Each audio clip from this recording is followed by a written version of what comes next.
I guess it's me. Yep, it is. I'm feeling very well. What else is news? I don't feel well a lot. Anxious, nauseous, uncomfortable. Anyway, so I guess I would do this life context thing again because, there's these people that keep drifting off philosophically. They keep changing the conversation in a sense, never rooting it where you have to root a conversation about what we are. Philosophically, there's just no way to escape evolution. There just isn't. We evolved here on Earth. That's where it happened. Now, if you want to argue about where the first cell came from, well, who cares? I mean, really. We know we've been here. Our ancestors, our genetic code has been wandering about for hundreds of millions of years. And we can clearly dissect the function of a consciousness. We can understand the mechanics of it. That part of it generates this desire mechanism, this need, this want, fear kind of mechanism, the feed, flight, fight, fuck thing. And, the other part of this brain was designed to strategize, scheme solutions. I need food. How do I get it without getting killed? How do I gain my credibility, sustain my existence even, sustain my welfare, my comfort? And as we did that, these Homo sapien things, 50,000 years ago or so, they started developing some sort of language skill. They could communicate words to each other, concepts to each other vaguely, but usably, functionally. And so was born a different kind of animal, in the sense that we could escape the boundaries of a crude nature, a nature that is consumption, reproduction, cannibalism, addiction, that's brutal, harsh, nasty bits all over the place, and we could become something more elegant in terms of the way we live. Now, even though we're still horrifically emotional, we're still the same biological animal of 100,000 years ago, we're able to temper that biology. We're able to inform it with our knowledge and our understanding. We can tell our emotions. We can develop new context. So when we see something scary, we can make it go away, literally. Really, quite functionally. And when we want, we can understand that we don't have to have right now. We can have 6 hours from now. So we can put off getting. We can put off, we can understand conflict, and we can understand the futility of it and the price you pay for it. So we can find it aversive and something to avoid. Even though we'll feel it, we'll disengage those feelings, and the intelligent part of the brain will create images of how much better life will be if you don't have a broken nose. And you'll realize that maybe I don't need to fight this time. Maybe this drunken whore isn't worth the herpes I'm going to get. We'll get images in our head that will scare us out of bad behavior and tend us towards good behavior, in the sense that we'll want to be praised for being a good person or a nice person. We'll want other people to care about us and send us things in the mail or whatever the thing is that works for you. Every now and then, anyway, to cheer us up. It's worth a try. It's hard to do, but anyway. There's this context that we can. I keep using a word, but it's a really important word, context. And the context of us is a biological context. We were mosquito larvae in the background, right? Should be anyway. Got to do something with the film since I took it. Not very impressive, but it'll give you something to watch while I'm talking. Little wigglies. But that's what life is. I mean, it is a wonderful example of life and the disposability of it all. You know, these huge numbers of mosquitoes produced, and the huge attrition rates. You know, they're gobbling up little bits, and they're getting gobbled up. And it just illustrates just how insidious the machinery of the DNA molecule is. Now it's raining a little. I don't think it's going to add up to much, though. Oh, damn it. I need to feel better than this. I've been saying that for 40 years.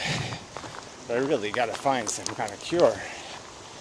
Because I'm sick of it. I'm just sick of feeling sick. Anyway, enough of that. It's not the subject of the video. Mostly not. But that is our psychology. That is the blight of our existence. It's the fact that we do have this brain that creates this stuff, this personal stuff, this personal feeling welfare stuff. I'm healthy, I'm unhealthy, I'm well, I'm unwell, I'm stressed, I'm not stressed. You know, this emotional stuff. I need, I want, I don't feel good about myself, I'm depressed, you know, all this crap that we get flowing through us. You know, that is such a distraction if you want to be philosophical in the way you lived. The philosopher would like the freedom, the free reign to decide what the maximum use of my day would be, how to be the most functional I could be. And certainly intelligence can understand all these bigger ideas, like the fact that my welfare isn't any more important than if there was a Gary too, if I had a twin brother, or triplets even, all three of us were walking here, maybe you would get the idea that if you couldn't tell us apart visually, you would have a dilemma. Yeah, you'd just say, well, which one, if I have to shoot one, one am I going to shoot? Which Gary is the better Gary? And the truth is, even though we aren't identical twins, me and you, whoever you are, we have enough in common. We don't have to pretend that we're not related, that we're not substantively very much alike, even if we don't speak the same language, and even if we're not the same sex. And even though there could be lots of differences between us, those differences are not meaningful. They're not significant to any of these issues of what our agenda in the world should be. Our agenda in the world is, if one person can be made, if one class of people, what type of people can be made happy by snapping fingers, and another class requires, 500 hours of labor and all kinds of work, and they need to be pampered, and they need $70,000 a week in expense accounts and all kinds of other bullshit. Well, clearly, you'd say, you're getting the same thing in the end. Maybe. I don't even know if you're getting the same thing, because, some people who are just real easy to please are also very good workers, so they please other people so much better. And some of these high maintenance people are incredibly low productivity people. Not only do they consume a lot, but they produce nothing, which is really obscene. But anyway, so you get into this, like I said, philosophically, this is what the conversation is about. How ought we live? What is the best solution to these dilemmas of our feeling condition? And is our feeling condition our personal feeling condition, or is it the communal, the all feeling condition? And I think philosophically there's no argument, there's just no rational argument in defense of selfishness. I mean, unless you're going to say you're somehow better by some real standard, you've got nothing. You've got no excuse for not at least acknowledging that the agenda has got to be sentience in the world, not sentience in your world. Not what's inside of you, but what's living in the world. what is alive and conscious. That's your business. Your business isn't this thing yelling in your ear, this squeaky wheel of your personal psychology. The business is the entire game. And so that's another thing the mosquito larvae sort of illustrate, because I'm sure they have little nuanced differences between them. One has one more hair than the other. One has a bigger whatever anus mouth / blower. But there's no point, and we wouldn't be silly enough to think it mattered, those little trivial differences. If one was to get squished, and one was to be pampered and put in a comfy chair, that kind of erroneous, irrelevant stuff wouldn't matter. We'd find the one who needs the comfy chair the most, the one that can benefit the most from it, to extract the most value to their conscious welfare and conscious state.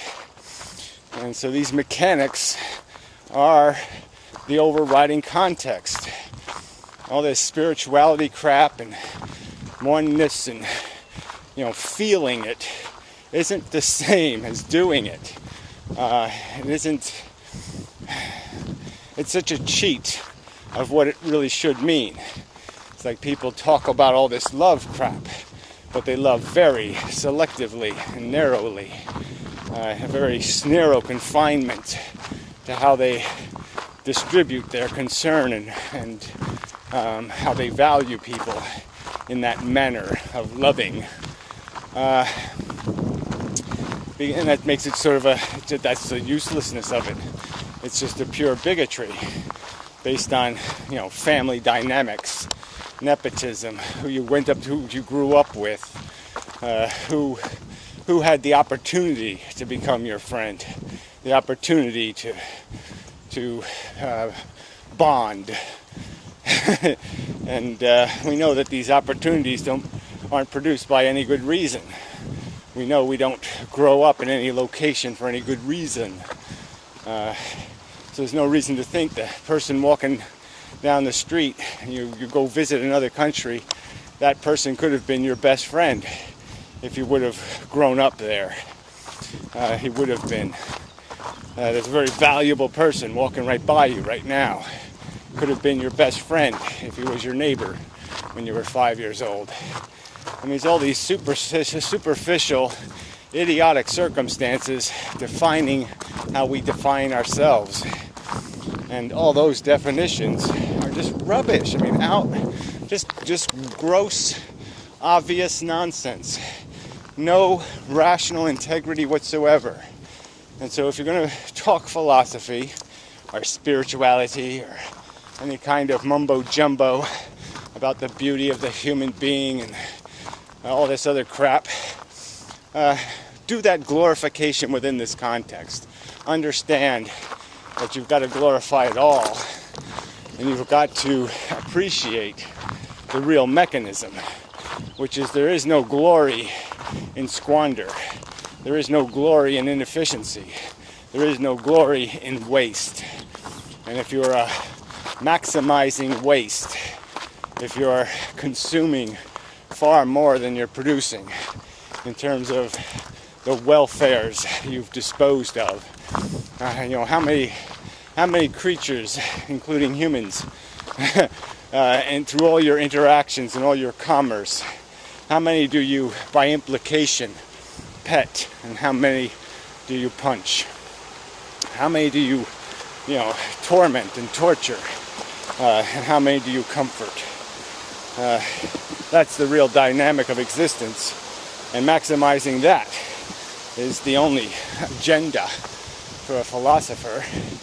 The only systems we need, whether it be democracy or science or productivity systems, any kind of politics you want to develop, all of it should have only one mission, to maximize this game and minimize the lame losses, to get rid of to increase the productivity of our action in the world, our our interaction more precisely, make it possible for us to get the most out of ourselves, and at the same time, incidentally, as a byproduct, do the most for ourselves. That's the irony. If everybody's busy working on the game everyone's playing, you're part of the everyone, and you'll end up with a better game in the long run. But that's another key point to this thing. There's always this long run, big picture for everyone, not just you. And everybody just wants to measure all value based on what's in it for them. And that's the definition of failure and such. I'm here at work, but I really just want to saw my head off. I don't like it here. The garage door just closed. How convenient. Yes.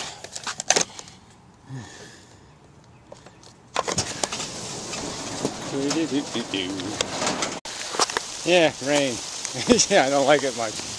Anyway, I wasn't supposed to be here yet. See, look, it's kind of pleasant over there. So, yeah, it's kind of annoying. Anyway, add on, right? Why not? I'll add something on. Context, life, bugs, cruddy, ew, disgusting, spiders. Let me just go through the whole insectoid world. And what evolved out of that? What's the crowning achievement? Butterfly? They start off as caterpillars, which are, pretty gross.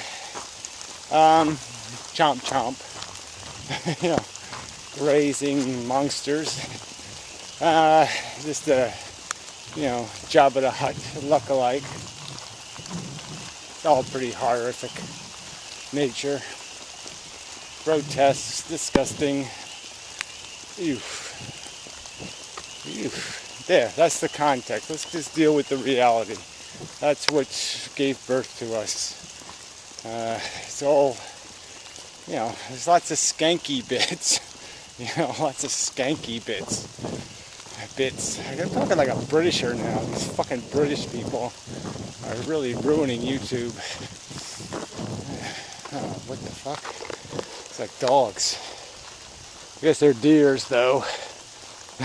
Yeah, I can't see shit anymore. Look at them, they're just looking at me. Yes, I'm in the rain, too. I am. Yes. Come on, run and show your white, fluffy tails and such. Be afraid of me. Ruff, ruff, ruff. Yes. I have to bark like a dog. The stench of human should, put the fear of feariness in them. But they don't know. See, that's the game. They don't know what we're up to. They don't know what I represent. They probably have some innate instinct that's been developing over the years. So they have some innate, probably, this isn't something to eat. This isn't, you don't hang out with the humans because they're likely to hurt you. But they don't even know the hurt part. They just probably have some ambiguous, I don't know about that. You would think our smell would be obnoxious to them. Because obviously evolutionarily, the deers that found us obnoxious would survive. But that's sort of the catch now, though. Because there's only a small percentage of the human race that does the eradicating of the deer. And most people, essentially provide a nice lawn for them to feed in. Nice, safe zones for them to live in. So in a way, there's a mixed message from evolution. One message, human bad. Other message, lots of environments, lots of places to exploit near the humans. Good grazing. So anyway, this is probably this video probably doesn't need to be made. Is that on? Maybe I'll cut it here, just as we're heading for the crunchy bits where the leaves are. So, a disadvantage, my path being washed out, well, not washed out, ruined by trees, is that I have to walk through places that haven't been worn down, and so there's lots of noisy stuff under my feet. This leaf-like debris, yeah, instead of a nice path. Anyway, another pointless complaint. Probably pointless. Yeah, so you can sort of almost see my path. This is one of them. And I usually go over there too. We'll use this one today. It's almost getting worn down. Anyway, enough of this crap already. Long day. They all seem like long days. I don't seem to get as much out of them as I used to. So they seem long, but they don't seem productive. They're not yielding any good stuff. Alright, anyway, so you didn't really need this part of the video. You might not need the first half of the video. Oh, danger. Anyway, yeah, till next time. I really don't think it's going to do much. The sun's right over there still. Can't be up there. That's too high. Yeah, it's really... It looks like it's right up there, don't it? It sure does. But it's got to be somewhere over there. It's just bouncing out through there, sneaking out to that crack in the clouds. But, yeah, it's got to be much lower. Yeah, gotta be. So I go around here and then down here and then through here. And all this stuff I might have to cut once the leaves get on there. It's gonna be a problem. But look, it's getting green. Green, green, green. All in a couple of days, went from brown to green. Yeah. Really nice weather. It's going to suck. 25 degrees colder tomorrow. Yeah, I mean, that's a pretty big hit. Yuck. Yeah. Oh. So till it be the next time and such.